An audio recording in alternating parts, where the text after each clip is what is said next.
Hello friend, welcome to my channel RLC tutorials. मैं Prashant Mishra.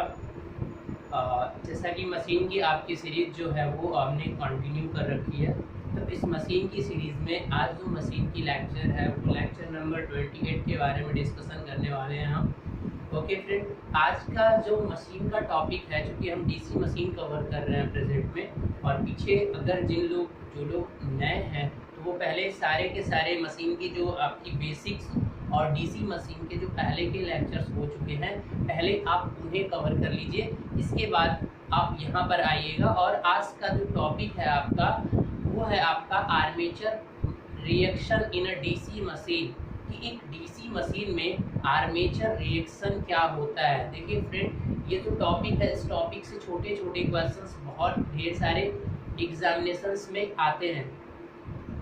Okay, तो अगर इस टॉपिक की बात करें एग्ज़ाम पॉइंट से, तो बहुत ही इम्पॉर्टेंट पॉइंट है और ये एक बहुत ही अच्छा कॉन्सेप्ट भी है आपके इलेक्ट्रिकल मशीन का। ठीक है, तो आर्मेचर रिएक्शन, देखिए रिएक्शन आप नॉर्मल आप अपनी डेली लाइफ में बहुत टाइम्स आप रिएक्शन के बारे में बात करते हैं। Suppose sometime you have to take in some medicine and you some worried regarding their reaction, कि कहीं ये रिएक्शन ना करे। ठीक है, तो what is the reaction? It means अगर कहीं भी कोई एक्शन होना शुरू हो रहा है, तो जैसे किसी आपने दवा लिया तो उसके जो उसे काम करना है वो काम ना करके अगर कोई एक्स्ट्रा काम करने लगे, यानी उस चीज़ के अलग हटके कुछ डिसएडवांटेज आपके बॉडी में ऑकर होने लग रहे हैं, it means you can say that is a reaction. It means अगर सिंपल इंग्लिश की लैंग्वेज में रिएक्शन का जो मीनिंग है, सेम उसी मीनिंग को अपने माइंड में एक कॉन्सेप्ट बनाइए।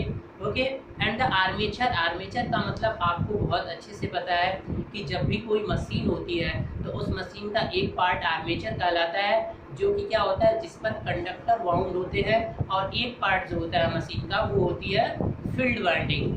अब दोनों में से कोई एक रोटेटिंग की मोशन में रखा जाता है, या अगर एक रोटेटिंग है तो दूसरे को फिक्स कर दिया जाता है, और इसी के अकॉर्डिंग आपके डिफरेंट टाइप की मशीन आपको अवेलेबल है। अगर हम बात करें अगर सिंक्रोनस मशीन की, तो उसमें जो आपकी आर्मेचर वाइंडिंग होती है वो आपकी फिक्स होती है, मतलब आर्मेचर वाइंडिंग आपका स्टेटर पार्ट बनता है और आपकी फील्ड कॉइल्स क्या बनती हैं, वो रोटेटर मतलब रोटेटिंग पार्ट बनती हैं। अगर आप DC मशीन की बात करते हो तो आपका जो आर्मेचर कंडक्टर होता है वो एक्चुअल में क्या होता है, रोटर होता है, यानी रोटेटिंग जो पार्ट होता है उस पर वाउंड की जाती है आपकी आर्मेचर वाइंडिंग, और आपका जो फील्ड होता है वो बाउंड होता है आपका एक स्टेशनरी प्लेटफॉर्म पे, that is known as the stator. जब भी आप किसी मशीन की बात करेंगे तो आपको स्टेटर और रोटर से ही गुजरना पड़ेगा, क्योंकि जब भी इसकी बात होती है तो सारे के सारे मशीन का जो मेन सोर्स होता है वो होता है आपका फैराडे लॉ। और फैराडे लॉ के अकॉर्डिंग सिंपल है आपका कि आपको एक मैग्नेटिक फील्ड चाहिए और कंडक्टर चाहिए, और दोनों के बीच में एक रिलेटिव मोशन चाहिए। सिंपल सी बात है, हर मशीन का कॉन्सेप्ट यही है। तो किसी भी मशीन में किसी तरह से आपको ये तीन चीज़ें ही प्रोवाइड करानी होती हैं। तो बेसिकली ये सारी की सारी चीज़ें हम पहले सारे के सारे वीडियोज़ में ऑलरेडी कवर कर चुके हैं। Now today's lecture is the armature reaction. What is the armature reaction? Now tell me कि अगर आप स्टेटर और रोटेटर पार्ट की बात करते हो, अभी मैंने पीछे एक वीडियो बनाया था, उसमें थोड़ी सी कॉन्सेप्ट मैंने रेफरेंस पॉइंट को इधर उधर करने के चक्कर में वहाँ पे कुछ स्टूडेंट्स को बहुत प्रॉब्लम आ गई थी, इसलिए हम उसे दोबारा अच्छे से कोशिश कर रहे हैं इसे समझाने की आपको। ठीक है, ज़रा ध्यान से समझिएगा।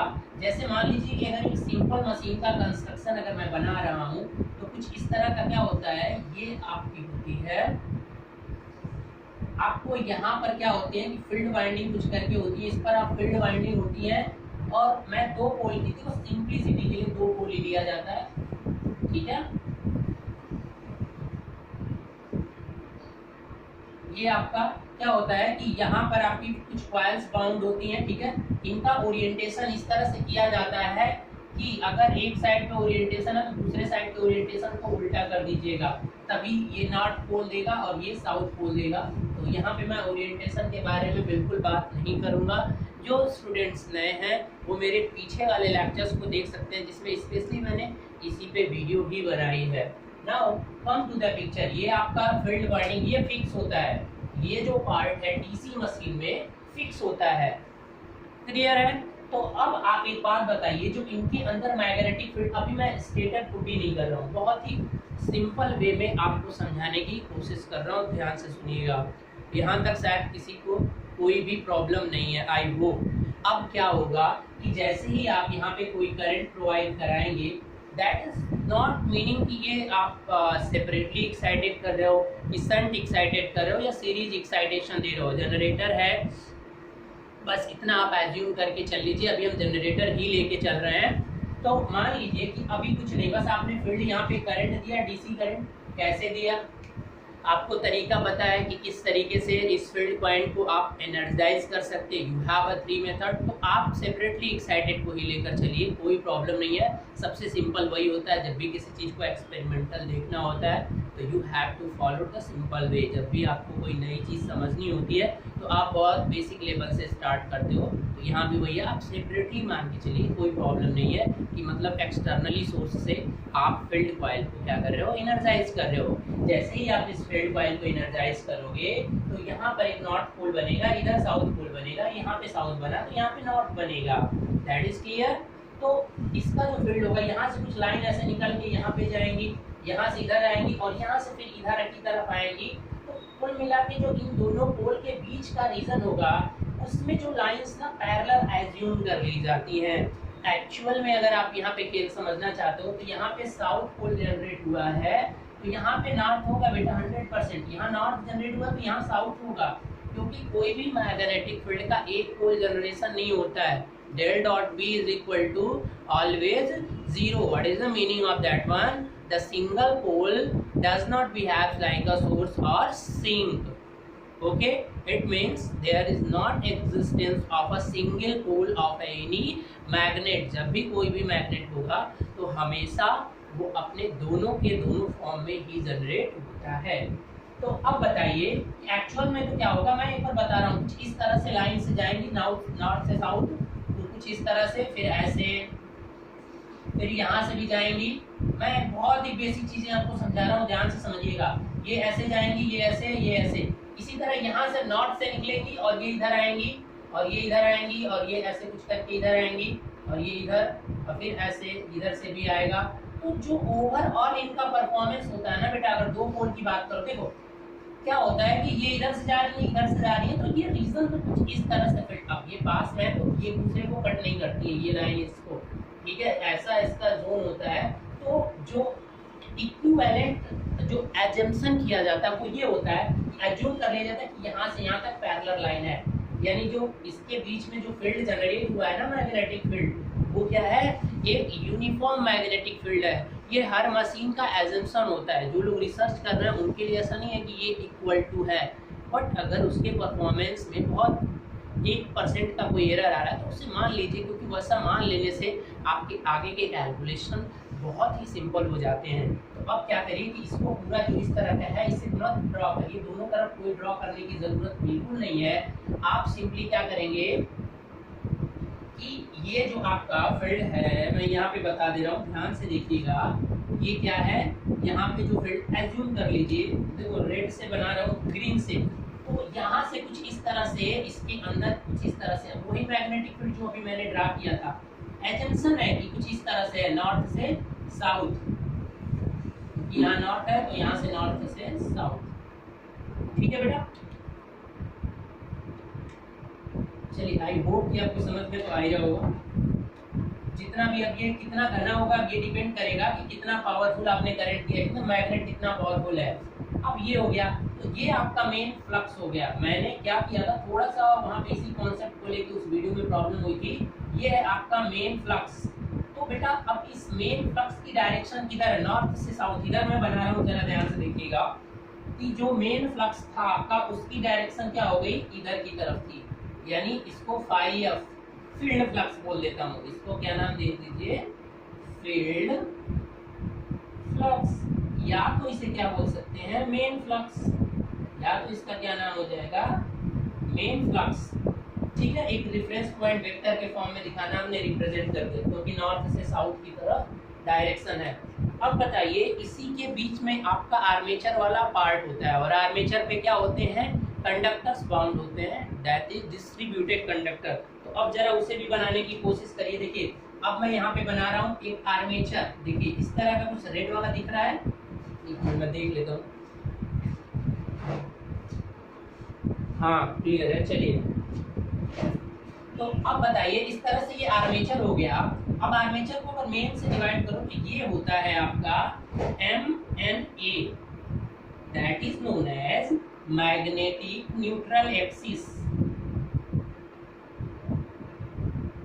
मैग्नेटिक न्यूट्रल एक्सिस मतलब क्या है कि इस मैग्नेटिक न्यूट्रल एक्सिस पे जो कंडक्टर यहाँ पे होंगे वो कंडक्टर इस फील्ड के साथ पैरेलल अलाइंड हो जाएंगे। इट मींस अगर यहाँ की बात करो तो जो आपका E इंड्यूस्ड होगा वो क्या होगा, जीरो। यानी MNA के केस में अगर MNA पे बात करो, जो भी मैग्नेटिक न्यूट्रल एक्सिस होता है उस पे आपका इंड्यूस्ड EMF का जो जनरेशन होता है वो ऑलवेज जीरो होता है। Then you can say the definition of the MNA that a line or a axis on which the induced EMF is equal to zero. So why this induced EMF going to the zero? Because at this point all the conductors parallel to the magnetic field. Which magnetic field? Main magnetic field. It means main flux. तो आपको पता है कि जब दोनों एक दूसरे के पैरेलल हो जाएंगे तो जो rate of change of flux होगा वो जीरो हो जाता है। तो due to the Faraday law there is no any induced EMF। I hope आपको समझ में आ गया होगा।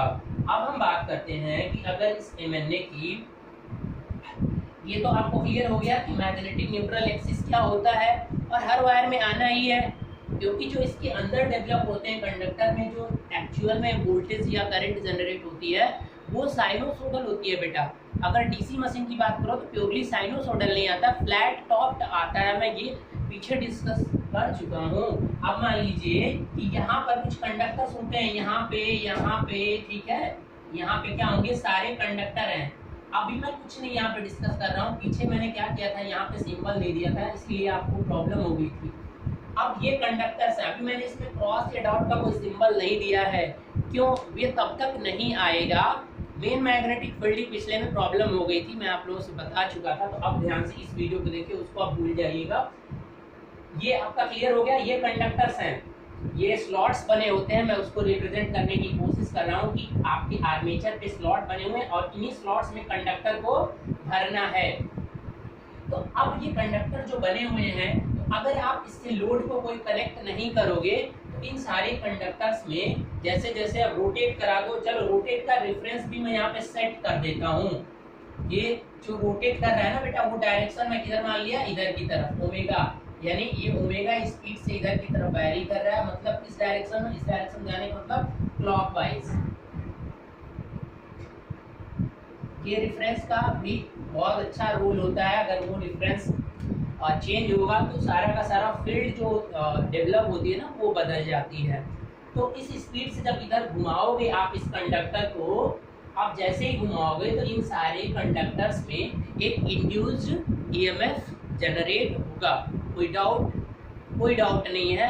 और वो इंड्यूस्ड EMF जो जनरेट होता है वो फ्लैट टॉप्ड होता है, रिमेंबर दैट पॉइंट। इसके बाद जब वो ब्रश और कम्यूटेटर के कांटेक्ट में आता है तो फिर प्रोसेस होती है कम्यूटेशन की। इसके बाद का टॉपिक कम्यूटेशन ही है। तो उस कम्यूटेशन के बाद जो ब्रश से करंट कलेक्ट होती है वो होती है DC। लेकिन जो आर्मेचर कंडक्टर्स के अंदर आपका वोल्टेज या करंट इंड्यूस्ड होता है वो फ्लैट टॉप्ड होता है, प्योरली साइनोसोडल भी नहीं होता है। अगर आप उसे प्योरली साइनोसोडल बनाना चाहते हो तो आपको कुछ उसमें अरेंजमेंट करने होते हैं, क्योंकि यहाँ पे हमें वो अरेंजमेंट करने की कोई भी रिक्वायरमेंट नहीं होती है। Can I ask why? Because what is your requirement to output, that is your requirement output is DC। So flat top मिल रहा है तो वो और हेल्प करता है अच्छी क्वालिटी का DC प्रोड्यूस करने में।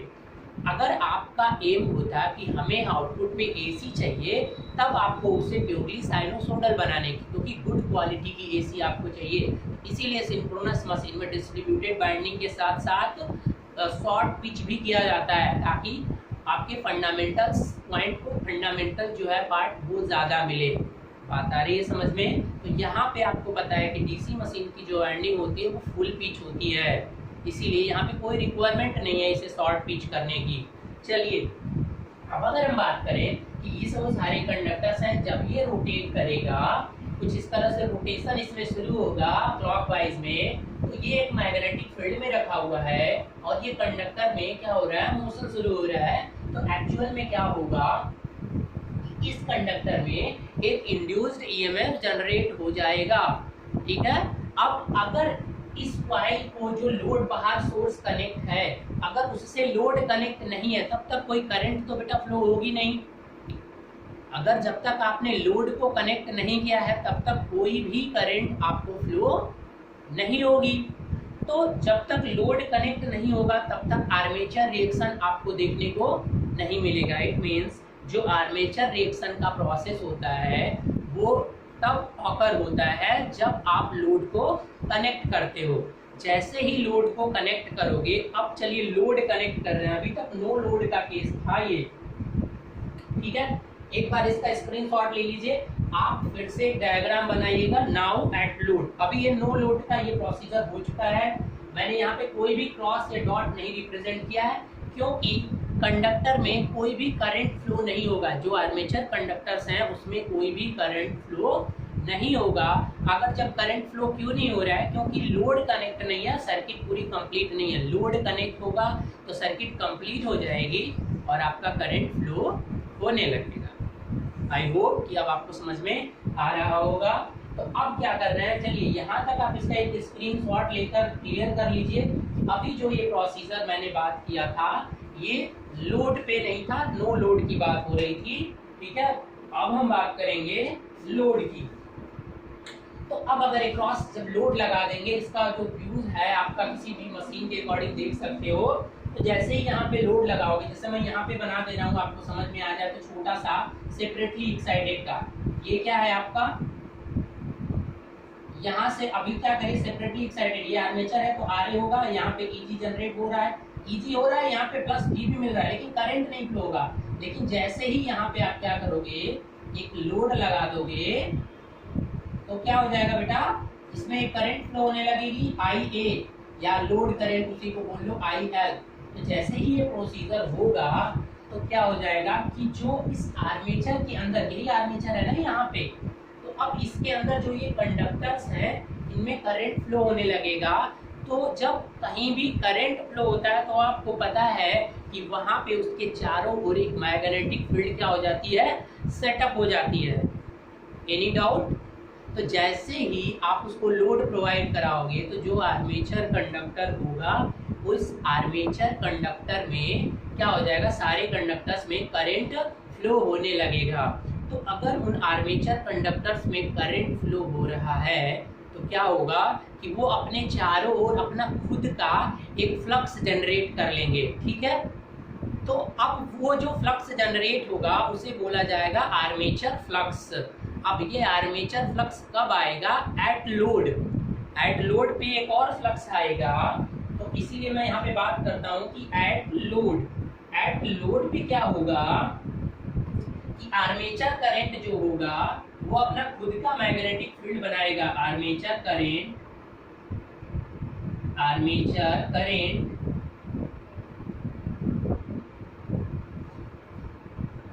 अब देखो हिंदी में लिख रहा हूँ, समझ में आ जाएगा आपको पूरी तरह से। अपना खुद का क्या बनाएगा, मैग्नेटिक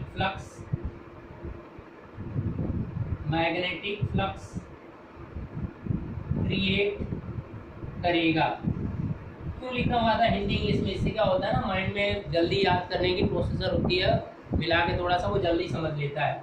तो आर्मेचर करंट अपना खुद का क्या बनाएगा, मैग्नेटिक फ्लक्स क्रिएट करेगा। अब हमें यहाँ पे देखना है कि जो ये आर्मेचर फ्लक्स क्रिएट हो रहा है जब लोड को कनेक्ट कर रहे हैं, तो इसकी डायरेक्शन क्या होगी। ठीक है, तो उसकी डायरेक्शन को समझने से पहले अब एक डिफिनेशन यहाँ से बन जाएगी कि अब आर्मेचर रिएक्शन क्या होता है। तो देखो, जो मेन फ्लक्स था, इस मेन फ्लक्स पे ये आर्मेचर फ्लक्स जो प्रोड्यूस हुआ है ये कैसा इफेक्ट प्रोवाइड कराएगा, उसी इफेक्ट यानी वही प्रोसीजर जो होता है वही कहलाता है आपका, क्या नाम है उसका, आर्मेचर रिएक्शन।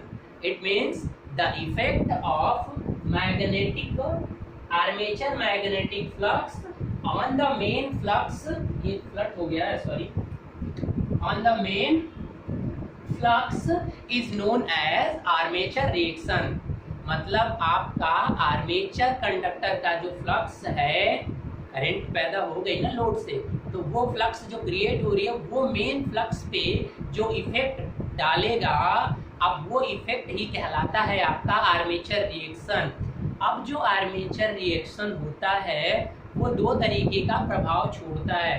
पहला प्रभाव ये होता है, या तो वो मेन फ्लक्स को कम करने की कोशिश करता है, ये आप लिख लेना, या तो वो मैग्नेटिक फ्लक्स को कम करने की कोशिश करेगा जिसे डीमैग्नेटाइजेशन बोलते हैं, या तो वो इस magnetic field main magnetic field को डिस्टॉर्टेड करेगा जिसे क्रॉस डिस्टॉर्शन कहते हैं। मतलब अगर इसकी लाइनिंग कुछ इस तरह से सीधे जा रहा है ना, तो इसको कुछ इस तरीके से मतलब इसको डिसॉर्ट करेगा। शॉर्ट करने का मतलब क्या हुआ कि उसका जो रास्ता है उसको टेढ़ा मेढ़ा कर सकता है, ठीक है। तो ये दो प्रभाव प्रोवाइड कराएगा आर्मेचर रिएक्शन। अब दोनों में से कैसे क्या होगा उसे समझने के लिए हमें कौन सा इफेक्ट यहाँ पे आ रहा है और क्या होगा, ठीक है। तो पहले इस केस में हम समझ लेते हैं। आई होप कि अब समझ में आ गया होगा। तो आर्मेचर रिएक्शन का मतलब क्या हो गया कि the effect of armature flux on the main flux is known as the armature reaction. Pause करिए वीडियो को और सेम ये डिफिनेशन आप बहुत ही हल्के में लिख लीजिए। एक्सप्लेन तो मैंने बहुत अच्छे से कर ही दिया है, और अगर डिफिनेशन लिखना है तो सिंपल लिख लीजिए, the effect of the armature flux on the main flux is known as the armature reaction. And आगे दो लाइन और लिखिएगा please. This armature reaction can be two types. The effect of this armature reaction can be two types.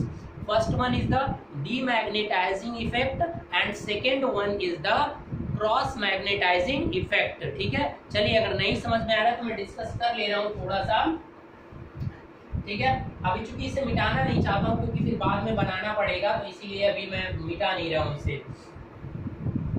तो अब लिख लीजिए आप, better है कि जो आपका आर्मेचर रिएक्शन है ये दो तरह का प्रभाव यानी इसके दो इफेक्ट देखने को मिलते हैं। First one is demagnetising effect. मतलब क्या है कि डीमैग्नेटाइजिंग का मतलब वो मेन फ्लक्स को वीक करने की कोशिश करेगा, उसे कमजोर करने की कोशिश करेगा, और दूसरा उसको डिसॉर्ट करेगा। मतलब क्रॉस मैग्नेटाइजेशन के प्रोसेस का मतलब ये होता है कि डिसॉर्ट करने की कोशिश करेगा। अभी डिसॉर्ट वाला यहाँ पे आपको देखने को मिलेगा। चलिए आप बताइए, आपने पीछे पढ़ा होगा कि जब आप लोड से कनेक्ट करते हो, लेक्चर जहाँ स्टार्ट हुआ था प्रिंसिपल डीसी मोटर का, वो आप देख लेना बहुत ही ध्यान से। जब एक सिंगल वायर को मैंने रोटेट कराया था, तो अगर इसी डायरेक्शन में वहाँ पर रेफरेंस लिया था मैंने, तो इस साइड क्या जनरेट हुआ था, क्रॉस जनरेट हुआ था, और आपका इस साइड क्या जनरेट हुआ था, डॉट जनरेट हुआ था। मतलब मैग्नेटिक फील्ड, अब ये पोलैरिटी कैसे आई थी वहाँ पे आप देख लेना। बात आई समझ में कि जो इस साइड के कंडक्टर्स होंगे उनमें क्या होगा, इनटू द पेज। इसका मतलब क्या है, क्रॉस का मतलब होता है into the page. Magnetic flux वहां पे क्या होगा, इनटू द पेज होगा, और यहाँ पर क्या होगा, मैग्नेटिक फ्लक्स की डायरेक्शन। मैग्नेटिक फ्लक्स कौन सा मैग्नेटिक फ्लक्स, आर्मेचर का है, और यही गलती हुई थी पिछले वीडियो में। ये जो है आपका आर्मेचर का फ्लक्स है, ये इनटू द ये आपका आउट ऑफ पेज और ये इनटू द पेज। तो इनटू द पेज जब करोगे तो देखो ये आपका अंगूठा उधर की तरफ करोगे, इनटू द पेज अंगूठा, और इधर ये रोटेट करेगी तो उधर ये फ्लक्स हो रहा है। इट मींस जब आप ड्रॉ करोगे मैग्नेटिक फील्ड तो वो क्या होगा कि कुछ इस तरह से आपकी मैग्नेटिक फील्ड क्या होंगी, ड्रॉ होंगी। बात आई समझ में। यानी इसकी डायरेक्शन ध्यान से देखिएगा, थोड़ा सा कॉम्प्लेक्स हो रहा होगा, ये डायरेक्शन इधर की तरफ ही होगा, ठीक है, क्लियर। अब ये पूरा इधर मिल रहा होगा कहीं, इधर जो मिल रहा है इधर कहीं आके इसी पोर्ट से कहीं मिलेगा ऐसे, तो इधर वाले पे हमें इतना फोकस नहीं करना है। और ये कौन सा फ्लक्स है जो नीचे आ रहा है, ये बेटा फाई ए है, आर्मेचर फ्लक्स की डायरेक्शन है, मेन फ्लक्स की डायरेक्शन तो इधर है, नो नीड। अब इस साइड वाले का क्या होगा, ये आउट ऑफ पेज है, तो राइट हैंड लीजिए, अंगूठे को पेज से आउट करिए, क्योंकि ये 3 डायमेंशन पॉइंट होता है। 3 डायमेंशन में ना चीज़ों को थोड़ा समझने में, विजुअलाइजेशन को आप थोड़ा इम्प्रूव किया करें, नहीं तो डायरेक्शन में कभी कभी आपको प्रॉब्लम क्रिएट हो सकती है। तो ये आपका क्या हुआ, आउट ऑफ। अब ये जो आपका कर्ल बनेगा, ये उंगलियां वो बताएंगी उसके फ्लक्स को। अब जब ये फ्लक्स इधर होगा तो नीचे की तरफ ये भी आ रहा है, तो देखो यहाँ भी कुछ इस तरह से फ्लक्स आएगा, और ये कुछ इस तरह से यहाँ पे कंप्लीट भी होता है पाथ, क्योंकि आपको पता है मैग्नेटिक फील्ड लाइंस जो होती है वो हमेशा क्लोज पाथ बनाती है, तो ये कहीं ना कहीं जब क्लोज होगा उससे कोई हमें मतलब नहीं है, ठीक है। ये यहाँ पे आया, चलिए, और ये और एक और बना दीजिए। तो अब देखिए ये जो है ये भी डायरेक्शन इधर हो गया, तो इट मींस जो आपका आर्मेचर वाला फ्लक्स है उसकी डायरेक्शन क्या हो गई, नीचे की तरफ। रिजल्टेंट देखिए नीचे की तरफ दिख रहा है कि नहीं, और मेन फ्लक्स किधर है, इधर की तरफ। तो अब ये इफेक्ट क्या करेगा, अब यहाँ पे इफेक्ट को समझते हैं। देखिए ये फ्लक्स, एक फ्लक्स नीचे की तरफ इसको दबाने की कोशिश कर रहा है, और ये एक मेन फ्लक्स सीधे है, तो फाइनली रिजल्टेंट फ्लक्स क्या करेगा, मैं उसका एक डायग्राम अभी अलग से बना रहा हूँ, फिलहाल अभी इस फिगर को बनाइए। इस पॉइंट से अगर बात करें तो जो आर्मेचर फ्लक्स की डायरेक्शन है वो क्या हो गई, आपकी नीचे हो गई, समझ रहे हैं नहीं, ये डायरेक्शन फ्लक्स क्या हो गई, नीचे हो गई। इसका जो वेक्टर फॉर्म बना दीजिए, यानी ये है आपका आर्मेचर रिएक्शन फ्लक्स, ये क्या है, आर्मेचर या आर्मेचर फ्लक्स, सीधे करिए आर्मेचर फ्लक्स। तो अब यहीं से समझने की कोशिश करिए, एक फ्लक्स इस डायरेक्शन में और एक उसके परपेंडिकुलर 90 डिग्री आपका डाउनवर्ड हो गया, ठीक है। अभी पिछले वीडियो में मैंने बताया था कि अगर यही पोलैरिटी, अगर ये मशीन इधर से घूम रही होगी तो ये डॉट कन्वेंशन इधर आ जाएगा और ये ऊपर की तरफ बस हो जाएगा, तो ये बस जस्ट ऊपर चला जाएगा। प्रोसेस यही होगा, मतलब फ्लक्स का जो है वो सेम ऐसे ही होगा। अब बताइए समझ में आ गया यहाँ तक किसी को? अब आपको खुद से पता करना है कि अब हो क्या रहा है अंदर मशीन के। ऐसा हो गया तो ये कर क्या रहा है, ये वाला फ्लक्स क्या इफेक्ट डाल रहा है। अगर ये समझना है तो यहाँ मैथमेटिकली समझ लो ना, सिंपल। पहले थ्योरेटिकली जाने से पहले बेटर है you have to understand the concept what is the resultant flux. आपको क्या फाइंड करना है, आपको फाइंड क्या करना है, रिजल्टेंट फ्लक्स फाइंड करना है ना। तो रिजल्टेंट फ्लक्स अगर आप फाइंड करना चाहते हो तो क्या करोगे, मैंने ये दो वेक्टर फॉर्म में ड्रा किया, वेक्टर इनका फेजर। आप क्या करिए, दोनों का सम कर दीजिए, फेजर सम। तो जैसे ही आप इन दोनों का फेजर सम करोगे, on that condition you will got the resultant flux, it means the resultant main flux. Okay, तो वो हो जाएगा कि ये इस पे क्या इफेक्ट डालेगा। देखो क्या कर दे रहा है, आपकी यहाँ पे जो लाइन थी, MNA कहाँ पे था बेटा, ये देखो इसी लाइन पे MNA भी है, MNA देखो दिख रहा है बेटा यहाँ पे, ठीक है। अब इन दोनों का रिजल्टेंट निकाल दीजिए आप, बहुत ही सिंपल है। यहाँ से एक लाइन इसके पैरेलल खींचा जाता है और यहाँ से इसके पैरेलल एक लाइन खींचा जाता है। जहाँ पे ये दोनों वेक्टर काटते हैं वहां से इसको मिला देते हैं, तो यही क्या हो जाएगा, फाई रिजल्टेंट, यानी ये आपका रिजल्टेंट फ्लक्स हो जाएगा। आप जरा ध्यान से देखिएगा कि अगर ये रिजल्टेंट फ्लक्स यहाँ पे चला आया है तो जो MNA था, यानी जहां पर आपका इंड्यूस्ड EMF 0 हो रहा था, उस पॉइंट को क्या कर दे रहा है, ये आर्मेचर रिएक्शन, यानी ये आर्मेचर फ्लक्स इस MNA पॉइंट को शिफ्ट करा दे रहा है, क्योंकि मैग्नेटिक न्यूट्रल जो एक्सिस होता है वो हमेशा जो फ्लक्स होता है उससे हमेशा 90 डिग्री पे होता है। तो देखो जब तक करंट नहीं थी तो 90 डिग्री पे था, क्योंकि एक ही फ्लक्स यहाँ पे अवेलेबल था। लेकिन जैसे ही आपका ये आर्मेचर वाला फ्लक्स आया लोड लगाने की वजह से, तो रिजल्टेंट फ्लक्स जो थी फील्ड फ्लक्स, अब वो इस डायरेक्शन में आ गई। तो इसकी वजह से जो MNA होगा वो शिफ्ट हो जाता है। देखिए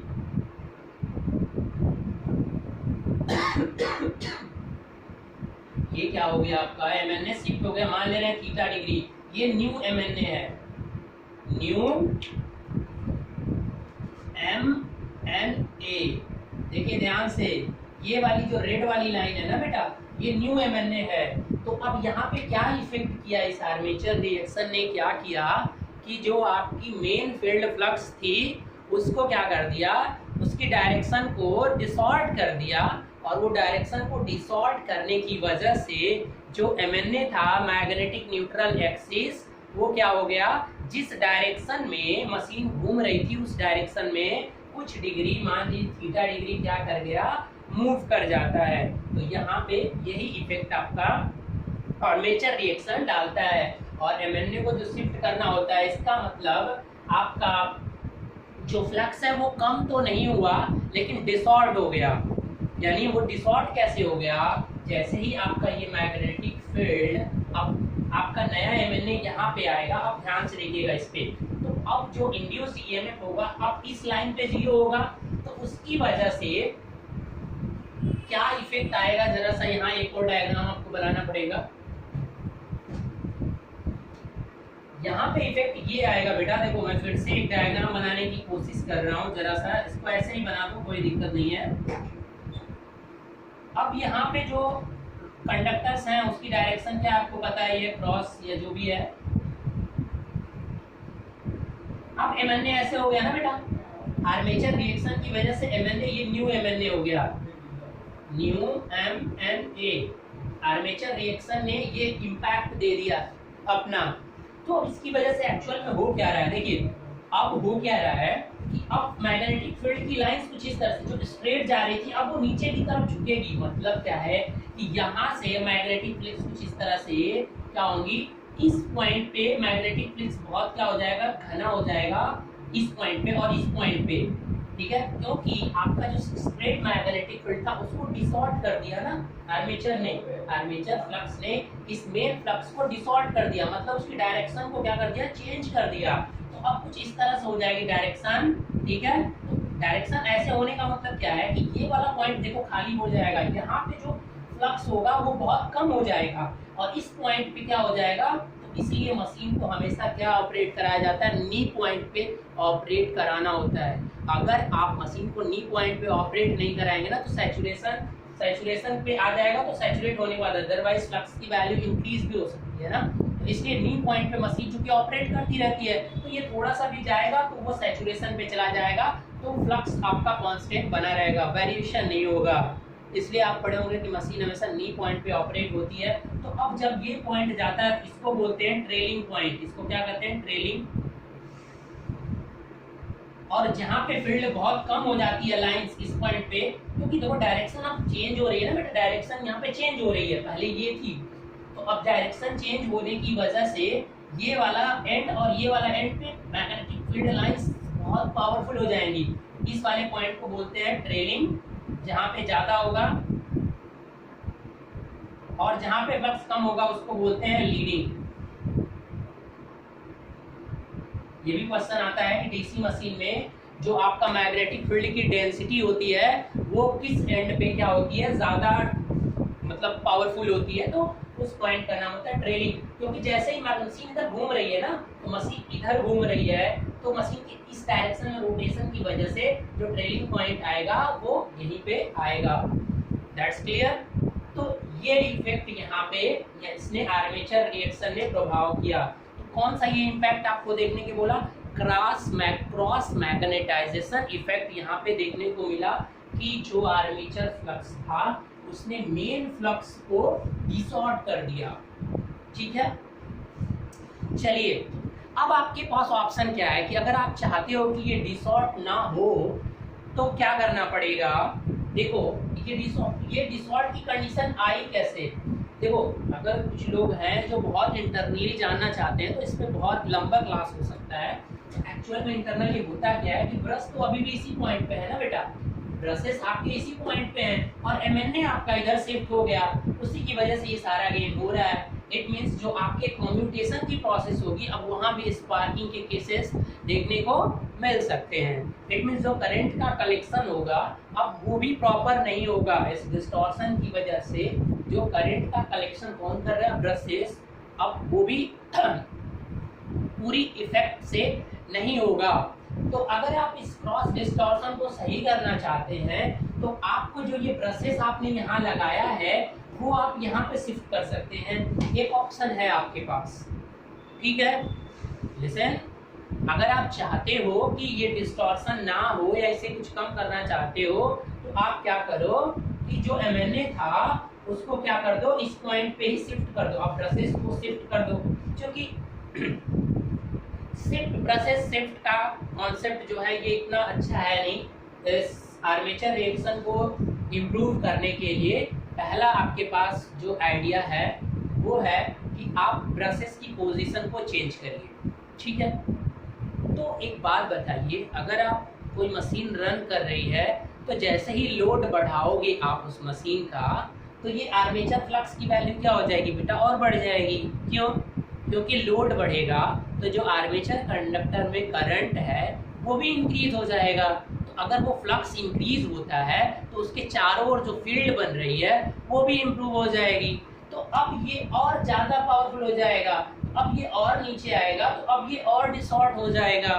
तो ये और डिसऑर्ड होने की वजह से जैसे ही लोड चेंज होगा, it means according to the load changes this new magnetic neutral axis will change it। तो बार बार कौन चेंज करेगा, बार बार ब्रश की पोजीशन को मैनुअली चेंज करना पड़ेगा ना, तो बार बार कौन करेगा। It means practically brush shift का जो कॉन्सेप्ट है वो पॉसिबल नहीं है। तो लेकिन ये कॉन्सेप्ट है, आपको पढ़ना है इसके बारे में कि अगर चेंज करेंगे तो होगा क्या, ठीक है। प्रैक्टिकली ऐसा कुछ मशीन में किया नहीं जाता है। अगर आप आर्मेचर रिएक्शन प्रभाव को मशीन से खत्म करना चाहते हो, इफेक्ट को, तो ये मेथड बिल्कुल अप्लाई नहीं किया जाता है, ठीक है। कौन सा मेथड होता है तो पहले इसे समझ लीजिए, फिर हम देखेंगे कि किस तरीके से आप इस आर्मेचर रिएक्शन के इफेक्ट को किसी भी मशीन से कम कर सकते हैं कि नहीं कर सकते हैं। अब यहाँ पर एक और पॉइंट बताऊंगा कि अगर ये मोटर होता, मैं मोटर का अलग से भी बताऊंगा, अगर ये मोटर होता तो ये आर्मेचर जो फ्लक्स है जो एमएनए इस डायरेक्शन में जिधर वो रोटेट कर रहा है उस डायरेक्शन में शिफ्ट हो रहा है ना, अगर ये मोटर होगा तो उसके अपोजिट डायरेक्शन में शिफ्ट होता है। Remember that point, that is the difference between generator and motor.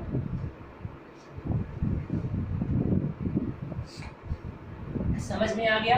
तो चलिए आज की क्लास में भी हम ब्रश शिफ्ट वाला कॉन्सेप्ट देख लेते हैं। बाकी आप किस तरह से इम्प्रूव करोगे आर्मेचर रिएक्शन को वो आगे के तरीके हम दूसरी वीडियो में देखेंगे।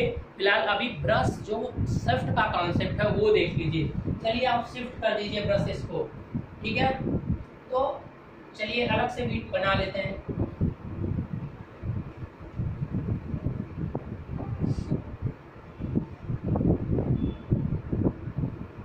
फिर कोई रटने की कोशिश मत करना, जो चीजें समझ में आ रही है बेटर है।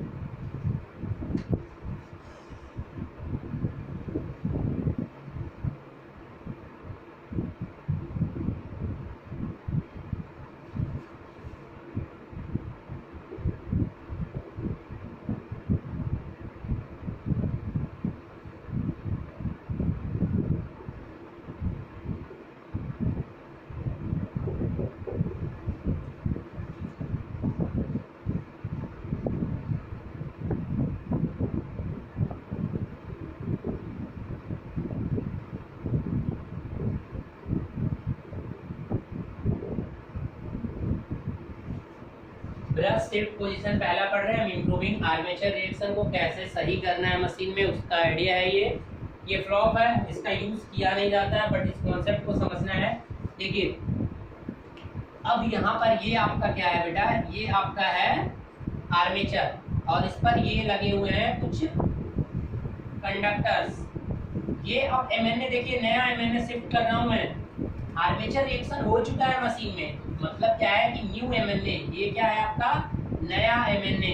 तो अब एक बात बताइए, तो नया एमएनए आने का मतलब क्या हुआ, मैग्नेटिक फ्लक्स तो अभी भी उसमें होगा, यानी ये आपका इधर क्रॉस है कोई प्रॉब्लम नहीं है। अब इधर वाले क्या हो जाएंगे डॉट, तो अब डायरेक्शन क्या हो जाएगी, यहाँ से जो कुछ होगा वो इधर की तरफ, देखो ध्यान से ऐसे हो जाएगा, और यहाँ से ये आर्मेचर फ्लक्स कुछ इस तरह से हो जाएगा। डायरेक्शन तो यही होगी आपकी, क्योंकि ये एक्सिस जो मेन होता है, ये मेन एक्सिस यही तो होगा, न्यूट्रल वाला एक्सिस, तो न्यूट्रल के एक्सिस इसी तरह फील्ड लाइंस होंगी। तो मतलब ध्यान से देखिएगा, यहाँ पे जो आपका मेन फ्लक्स इधर जा रहा था ना, ये साउथ और ये नॉर्थ, मेन फ्लक्स किधर जा रहा था बेटा, फाई फील्ड इधर जा रहा था। अब देखिए, अब न्यू एमएनए आपका जो भी ये था, जो भी इस तरीके से इधर, तो वो उधर था। न्यू एमएनए की डायरेक्शन, क्योंकि अब न्यू एमएनए इधर हो गया ना बेटा, ये मेन पहले वाला था। अब आर्मेचर रिएक्शन इस डायरेक्शन में हो गया बेटा, आर्मेचर रिएक्शन ये फाई ए हो गया। तो अब एक बात बताइए, जब इसके इस 90 डिग्री से इधर आता है, तो इस दोनों वेक्टर को क्या ऐसे मिला सकते हो? ठीक है, इस दोनों वेक्टर को मिला सकते हो, डाउनवर्ड ही होगा। बट अब इस केस में ये जो मैग्नेटिक फ्लक्स है, जब इस एमएनए के इस डायरेक्शन में आ गया इससे इधर, तो अब इसके दो कंपोनेंट देखने को मिलेंगे। देखो, ये आपका जो ब्रश शिफ्ट हुआ है, ये आपका एंगल कितना है, थीटा। तो बेटा ये एंगल कितना होगा, ये भी होगा थीटा। तो पहले तो आप इस वेक्टर को दो कंपोनेंट में क्या कर दीजिए, डिवाइड कर दीजिए। तो जैसे ही आप इसको दो कंपोनेंट में डिवाइड करोगे, तो ये जो हरे लाइंस में बना रहा हूँ, ये इसका एक कंपोनेंट होगा और एक इसका ये कंपोनेंट होगा। इस कंपोनेंट का नाम क्या होगा, ये थीटा जो एंगल है उसके साथ अटैच है, तो इसका नाम होगा हॉरिजॉन्टल कंपोनेंट, और ये जो होगा वर्टिकल कंपोनेंट। किसी भी वेक्टर को दो पार्ट में डिवाइड किया जा सकता है। आई होप कि वेक्टर डिवीजन में आप पढ़े होंगे। तो इस केस में क्या हो जाएगा, ये जो हॉरिजॉन्टल वर्टिकल वाली लाइन है, ये वर्टिकल लाइन आपका क्या हो जाएगा, फाई ए, और आपका क्या हो जाएगा, कॉस थीटा। Any doubt? और ये जो बेटा है, ये आपका क्या हो जाएगा, फाई ए साइन थीटा। तो आपका ये जो कंपोनेंट है वो मेन फ्लक्स का क्या कर रहा है, अपोज कर रहा है, और ये आपका कंपोनेंट क्या है, डिस्टॉर्शन कर रहा है। तो इट मींस अगर आप ब्रश शिफ्ट कर देते हो तो आपको दोनों इफेक्ट देखने को मिल जाएंगे। ब्रश जो क्रॉस है वो तो थोड़ा इम्प्रूव हो जाएगा, बट एडिशनली यहाँ पे क्या आ जाएगा, एडिशनली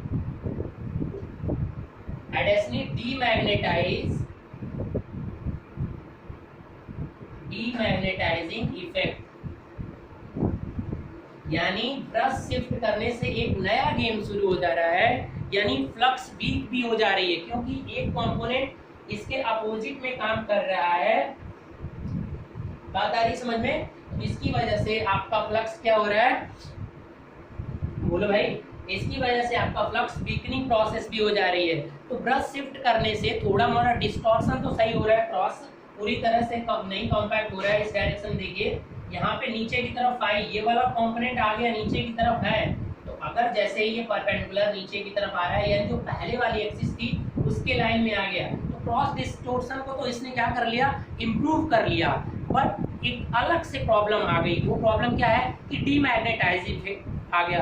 अब एक बीमारी को सही करने चले थे और दूसरी प्रॉब्लम यहाँ पे क्या आ गई, एक तो सही हुआ, दूसरा प्रॉब्लम यहाँ पे आ गया। तो इसलिए ये मेथड, पहले तो ये डिस्टॉर्शन एडिशनल, यानी जो मेन मैग्नेटिक फील्ड थी, अगर मान लो वो फील्ड की फ्लक्स की बात करो 10 वेबर था, तो अब वो क्या कर दे रहा है, उसको घटा के 8 वेबर या समथिंग कुछ कर दे रहा है। डिस्टॉर्शन तो खत्म हो गया भैया, कोई प्रॉब्लम नहीं, डिस्टॉर्शन ट्रेनिंग पॉइंट पे नहीं आएगा, सैचुरेशन की point, but additionally demagnetising effect यहाँ पे प्रोड्यूस हो जा रहा है। तो इसीलिए आपको क्या करना है कि ब्रश शिफ्ट की पोजीशन दोनों, एक तो फिजिकली पॉसिबल नहीं है और दूसरा ये अलग से डीमैग्नेटाइजिंग इफेक्ट प्रोवाइड करा देता है, यानी फ्लक्स को वीक भी कर देता है पोजीशन को चेंज करने से।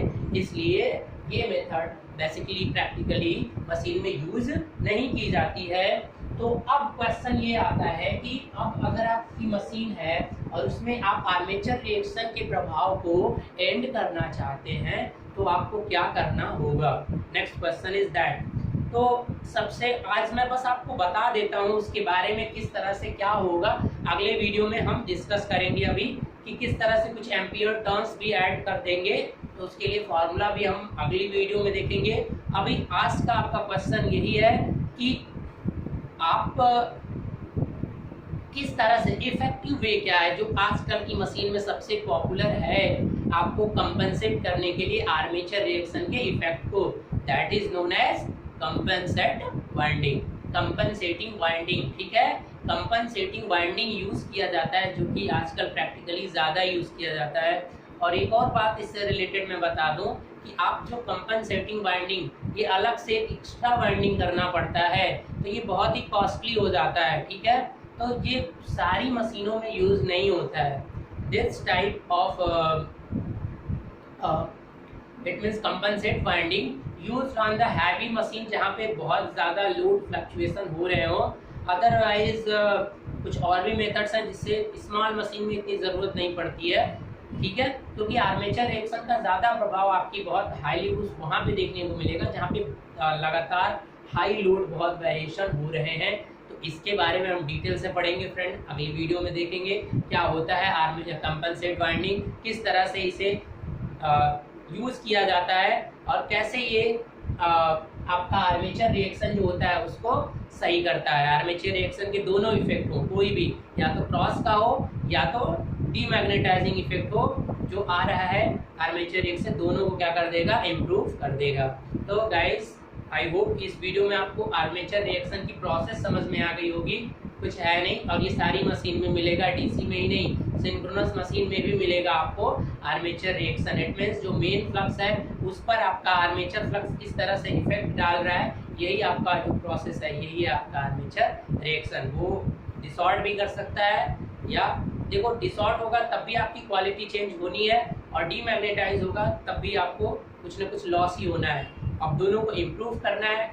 आज एक इम्प्रूवमेंट की प्रोसीजर देख लिया, ये बिल्कुल इफेक्टिव नहीं है, फिजिकली भी नहीं है, और एक एक्स्ट्रा डीमैग्नेटाइजिंग भी आ जा रहा है। तो डीमैग्नेटाइजिंग का इफेक्ट खत्म किया जा सकता है कि कुछ यहाँ पे एक्स्ट्रा टर्न ऐड कर दें। अब वो एक्स्ट्रा कितना टर्न यहाँ पे ऐड करना पड़ेगा, जितना डीमैग्नेटाइजिंग फ्लक्स हो रहा है उतना और यहाँ पे नंबर ऑफ टर्न्स इंक्रीज कर दो तो डीमैग्नेटाइजिंग का जो प्रोसेस है वो क्या हो जाएगा, कवर हो जाएगा। अब क्रॉस मैग्नेटाइजिंग को भी इम्प्रूव करना है, अगर जीरो करना है तो कुछ वहाँ भी थोड़ा सा आपको टर्न्स ऐड करने पड़ेंगे। तो वो कितने टर्न्स ऐड करने पड़ेंगे ये सारी अगली क्लास में। ठीक है गाइस, ओके, मिलते हैं फिर आपको अगली वीडियो में। ओके गाइस, थैंक यू, और वीडियो को लाइक करते रहिए। ठीक है।